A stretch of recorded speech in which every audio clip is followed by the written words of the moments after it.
Two men are behind bars. A woman is dead. And all of this sparks a human trafficking investigation in South Billings. It all started here at a trailer park on Laurel Road when an altercation and group beating took place. Tonight, the 20-year-old woman who showed up at a local hospital earlier this week has died from her injuries. But despite police saying they're treating this as a death as a homicide, the 18-year-old woman who prosecutors say pulled the trigger has not been charged. Instead, the focus is on these men, 38-year-old William Newkirk and 29-year-old Javon King, who are in custody for assaulting the 18-year-old who fired the gun. Both were booked into the Yellowstone County Detention Center on felony aggravated assault by accountability. Q2's Andrea Lutz has been sifting through the court documents all afternoon. And she joins us now to break it all down. Andrea?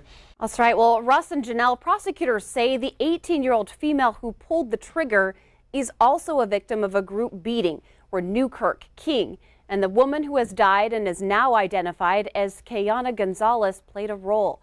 The altercation started Tuesday when Newkirk started pressuring the 18-year-old who has not been identified to date him, and she said no. The 18-year-old was driven to a trailer park on Laurel Road. It's at this location authorities say they're investigating human trafficking, though prosecutors have not identified victims or suspects in charging documents. Gonzalez started to strike the 18-year-old in the face, leaving her with a swollen eye and facial fractures.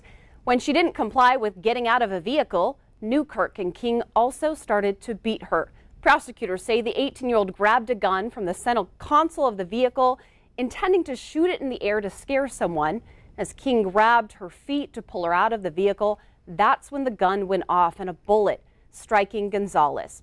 Gonzalez was loaded into a vehicle driven to St. Vincent Healthcare for treatment, and ultimately that is where she died. The 18-year-old ran away. Now, Newkirk was arrested on an unrelated warrant and told police he was robbed by the women. He also denied any involvement in human trafficking. Russ and Janelle. All right. Thanks so much, Andrea.